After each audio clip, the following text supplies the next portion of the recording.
নমস্কার। যুক্তি তর্ক সঙ্গে অর্কই আপনাদের স্বাগত। আপনাদের সঙ্গে আমি অর্কপ্রভ সরকার। রাজ্যের ইন্টারিম বাজেট নাকি ভোট অন অ্যাকাউন্ট পেশ হলো। আমার তো মনে হলো ওটা পূর্ণাঙ্গ বাজেটই। যাই হোক, সেই পূর্ণাঙ্গ বাজেটের বিষয় নিয়ে তো সবাই আলোচনা করেছেন। লক্ষ্মীর ভাণ্ডারে বরাদ্দ বেড়েছে, তারপর ওই বেকার যুবকদের জন্য ভাতা দেবেন 15ই আগস্ট থেকে, লক্ষ্মীর ভাণ্ডারের জন্য অতিরিক্ত 15,000 কোটি টাকার সংস্থান করা হয়েছে, মানে 42,000 কোটি টাকা হলো। আর তথ্য কি বলছে, রাজ্যের যেই বড়ফাটটাই না, মোট রাজস্ব লক্ষ্যমাত্রা 2,88,000 কোটি টাকা। তার মধ্যে 1,27,000 কোটি টাকা আসছে কেন্দ্রের কর বাবদ, জিএসটি বাবদ। 47,000 কোটি টাকা আসছে কেন্দ্রের অনুদান বাবদ, বাকি টাকাটা রাজ্যের, মানে 56% রাজস্বের দিচ্ছে কেন্দ্রীয় সরকারের কর এবং তার অনুদান। রাজ্যবাসীর মাথার উপর দেনা কত জানেন? 8,24,000 কোটি টাকা। যে শিশু ভূমিষ্ঠ হলো আজ রাতে, তার মাথায় কত দেনা জানেন? 81,000 টাকা। বঙ্গেশ্বরী বলে চলেছেন অসাধারণ বাজেট, মানে এমন বাজেট সারা বিশ্ব সংসার চমৎকৃত হবে। যোগ্য সঙ্গত করছেন। আগে তিনি যখন মন্ত্রী ছিলেন বলতেন বড় খবর, মাননীয় মুখ্যমন্ত্রীর অনুমতি নিয়ে বলছি। ফিকির প্রাক্তন সেক্রেটারি জেনারেল। আমি জানি না অমিত দা এখন অনুতাপ করেন কিনা, কি ছিলেন কি হলেন তিনি। যাই হোক, বঙ্গেশ্বরীর জমানায় মেরুদণ্ড সোজা রেখে সাদাকে সাদা কালোকে কালো বলা খুব মুশকিল। ওসব বললেই তো আপনি বঙ্গেশ্বরীর রোশানলে পড়বেন। কদিন আগে একটা ভিডিও দেখছিলাম, ওই রবীন্দ্রনাথ বাবু সিঙ্গুরের মাস্টারমশাই, তার সঙ্গে মমতা বন্দ্যোপাধ্যায়ের সম্পর্কের অবনতির কারণ কি রবীন্দ্রনাথবাবু বলছেন, একদিন মমতা এসছেন আমার বাড়িতে, ড্রয়িং রুমে ঢুকেই বলেছেন আমার ছবি লাগাননি কেন। এর থেকে মানসিকতাটা বোঝা যায়। আপনি বসার ঘরে কার ছবি লাগান? বহু বাঙালি বাড়ির বৈঠকখানায় রবীন্দ্রনাথের ছবি আছে, সুভাষ বোসের আছে, আর ঠাকুর মা স্বামীজির ছবি তো ঘরে ঘরে। এবং আমাদের যারা, যে ধরুন নতুন প্রজন্ম, তারা অত তো মন্দির টন্দির যায় না, সময় পায় না, কিন্তু তাদের মানি ব্যাগে ওই ছবিটা থাকে, ঠাকুর মা স্বামীজি। তা তার ছবি নেই কেন, এই প্রশ্ন নাকি করেছিলেন রবীন্দ্রনাথ বাবু। রবীন্দ্রনাথ বাবু বলেছিলেন, দেখলাম একটা ইন্টারভিউতে, মেগানোম্যানিয়া বললে এটাকে কম বলা হয়, আরো কোনো শব্দ আছে কিনা এটাকে এক্সপ্লেন করার আমি জানি না। সবকিছু নাকি একজনের অনুপ্রেরণায় হয়। এত অনুপ্রেরণার বহর যে আর তাল খুঁজে পাওয়া যায় না। 15 বছরের শাসনে বঙ্গবাসী এটাও দেখলো যে একজন নারীর অনুপ্রেরণায় কত কি হতে পারে। দুষ্ট লোকরা বলতেই পারেন, অনুপ্রেরণাতেই কি চাকরিগুলো বিক্রি হয়েছিল? অনুপ্রেরণায় কি পুরো নিয়োগ দুর্নীতি হয়েছিল? অনুপ্রেরণাতেই কি 100 দিনের কাজ আবাসের টাকা নয়ছয় হয়েছিল? যাক, এই বসন্ত জাগ্রত দ্বারে এখন আমি আর এইসব বলতে চাই না, কিন্তু এত অনুপ্রেরণার ঘন ঘটা, তাই মাঝে মধ্যে নিজেকেই প্রশ্ন করি যে এরপর কি হবে। আমাদের আর এক দিদিমণি আছেন, জানেন তো, তিনি আইনজীবী ছিলেন, একজন প্রথিতযশা আইনজীবীর সহকারী ছিলেন। তিনি নিজেকে খুব বালিকা মনে করেন। বিশিষ্ট অর্থনীতিবিদ, প্রধানমন্ত্রীদের আর্থিক উপদেষ্টা ছিলেন ডক্টর অশোক লাহিড়ী, সজ্জন ভদ্রলোক।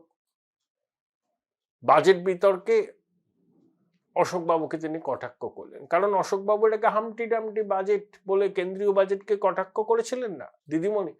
অশোকবাবু বলেছেন যে এই বাজেটটাও তার সেরকমই মনে হচ্ছে। যাই হোক, আমাদের বঙ্গেশ্বরীরও মাঝে মধ্যে বালিকা সুলভ চপলতা করতে ইচ্ছা করে, তার ভাবশিষ্যাত যে হবেই তা নিয়ে তো সন্দেহ নেই। কিন্তু একটা জিনিস কিন্তু ফাঁস হয়ে গেল, এবার আর লুকোনোর কিছু নেই।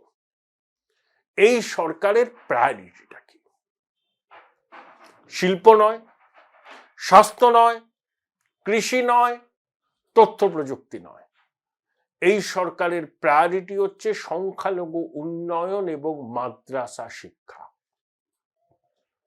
ভাবতে পারেন 5,730 কোটি টাকার বেশি বরাদ্দ। 2011-12 সালে যা ছিল তার থেকে 12 গুণ বেশি। তথ্য প্রযুক্তি খাতে কত 117 না কত, আর শিল্প খাতে 1400 কোটি টাকার একটু বেশি। এখন এআই নির্ভর দুনিয়া।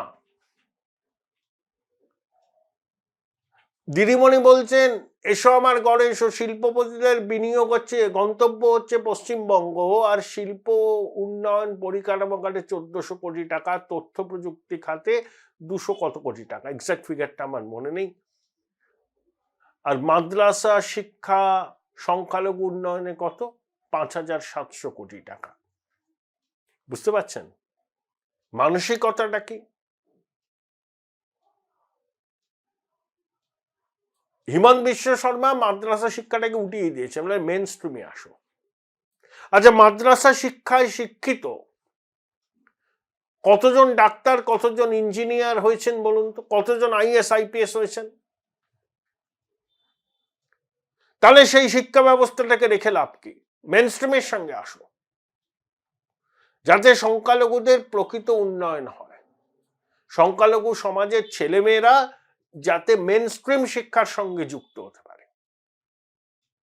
পড়োশি বাংলাদেশে দেখছেন তো মাদ্রাসা শিক্ষায় শিক্ষিতরা কি কাণ্ড করছে। ওই যে জুলাই অভ্যুত্থানের যে মাথাগুলো সব কটা মাদ্রাসা শিক্ষায় শিক্ষিত, আধুনিক শিক্ষার সঙ্গে সংস্রব নেই। তার ফল কি হয় বাংলাদেশের মানুষ দেখছেন। আর পশ্চিমবঙ্গে 5,700 কোটি টাকা মাদ্রাসা শিক্ষা সংখ্যালঘু উন্নয়ন, বাকিরা সব বানের জলে ভেসে এসেছে। অর্থাৎ ওই বিশেষ জনগোষ্ঠীকে তোষণ করো, প্রশ্রয় দাও, বাকি সব ভার মেচায়। আমি অগ্নিমিত্রা পালের ওই বক্তব্যকে সমর্থন করি না, কারণ দেশের সংখ্যালঘু সমাজের বড় অংশের অবদান আছে দেশ স্বাধীন হওয়ার পিছনে এবং দেশকে স্বাধীনতার পরে পুনর্গঠন করার ক্ষেত্রে সর্বস্তরে আছে। কিন্তু মা যা ছিলেন, মা যা হইয়াছেন, তার মধ্যে পার্থক্য আছে পশ্চিমবঙ্গে। মালদা মুর্শিদাবাদে কি হচ্ছে? মারছে সংখ্যালঘুরা, মরছে সংখ্যালঘুরা। এক শ্রেণীর সংখ্যালঘু যুবকের মধ্যে আধুনিক শিক্ষার অভাবে ধর্মীয় গোঁড়ামি গেড়ে বসেছে। তাই মোথাবাড়ির ঘটনা হয়, শামসেরগঞ্জের ঘটনা হয়,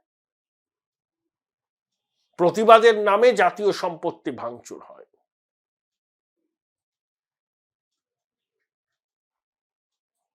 বুদ্ধদেব বাবু যখন মুখ্যমন্ত্রী ছিলেন বলেছিলেন তো পদ্মার চরে অবৈধ মাদ্রাসায় আইএসআই এর শাখা প্রশাখা বিস্তার করছে। সিপিএম এর ভোট ব্যাংক গণশক্তি খবরটা করেছিল, পরে গণশক্তি ভুল স্বীকার করে। বুদ্ধবাবু বলেন আমার বক্তব্যের ভুল ব্যাখ্যা হচ্ছে। আসলে রাজনীতিবিদদের এই সৎ সাহসটুকু নেই। যখনই দেখেছেন যে দলের মধ্যে অসন্তোষ, ভোট ব্যাংক কুপিত হতে পারে, তখনই আসল অবস্থান থেকে 180 ডিগ্রি ঘুরে গিয়ে সংবাদ মাধ্যমের ঘাড়ে দায় চাপিয়েছিলেন বুদ্ধলা। বাংলাদেশে কি হচ্ছে, সীমান্ত সংলগ্ন জেলাগুলোতে কি হচ্ছে? দিদিমণি বলেছেন হাইকোর্ট একটা রায় দিয়েছে, আমাদের টাকা দিক, আমরা ফেন্সিং করব। শুধু টাকা দাও, টাকা দাও। আপনাকে জমি দিতে হবে, ফেন্সিং করবে কেন্দ্রীয় স্বরাষ্ট্র মন্ত্রক। আপনি যা বলবেন তাই হবে নাকি? দেশের নিরাপত্তার সাথে কেন্দ্রীয় সরকার আপোষ করবে না,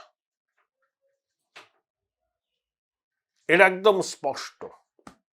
কিন্তু আপনাদের যে সংখ্যালঘু তোষণের অভিযোগ বিজেপি তুলতো, সেটা আপনারা নিজেরাই স্পষ্ট করে দিয়েছেন আপনাদের বাজেটে।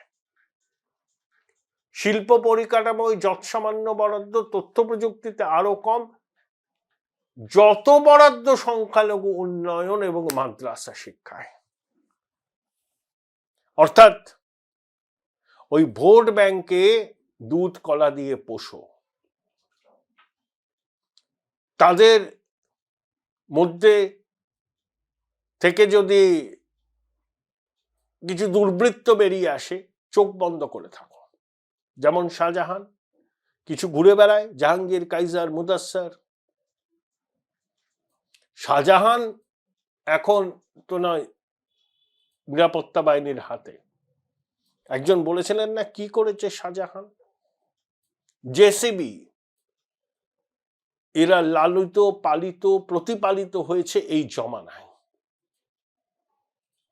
আচ্ছা, সংখ্যালঘু উন্নয়নে তো এত বরাদ্দ করেছেন, সাচার কমিটির রিপোর্ট প্রকাশিত হওয়ার পর বামফ্রন্ট সরকার মানতে চায়নি, বলে সংখ্যালঘুদের অবস্থা পশ্চিমবঙ্গে এই নাকি।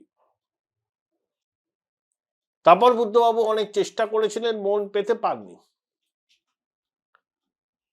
অমর্ত্য সেন দিদিমণির ভীষণ শ্রদ্ধার মানুষ, আমাদের অনেকেরও। তার প্রতিটি ট্রাস্ট এবং অন্য কয়েকটি বেসরকারি সংস্থা মিলিয়ে সংখ্যালঘুদের আর্থসামাজিক পরিস্থিতিকে পশ্চিমবঙ্গের সমীক্ষা করেছে। দিদিমণি আপনার ফিরাদ হাকিম, একজন তো আছে আপনার উপদেষ্টা, বাম জামানায় মন্ত্রী ছিলেন আব্দুল সত্তার, রিপোর্টটা পড়তে বলুন না ভালো করে। কতটা উন্নতি হয়েছে সংখ্যালঘুদের? কতগুলো স্কলারশিপ দিয়েছেন, ইমাম মুয়াজ্জিমদের ভাতা দিয়েছেন, আর কিছু কন্ট্রাকচুয়াল এমপ্লয়মেন্ট সংখ্যালঘুদের দিয়েছেন। That's all. প্রকৃত উন্নয়ন তাদের সেটা হয়নি, আর বিজেপি জুজু দেখিয়ে তাদের ভোট নিয়েছে। আপনি এক্সপোজড হয়ে গেছেন। তথ্য কথা বলে। 5,700 কোটি টাকা বাজেট বরাদ্দ শুধুমাত্র সংখ্যালঘু উন্নয়ন এবং মাদ্রাসা শিক্ষার জন্য।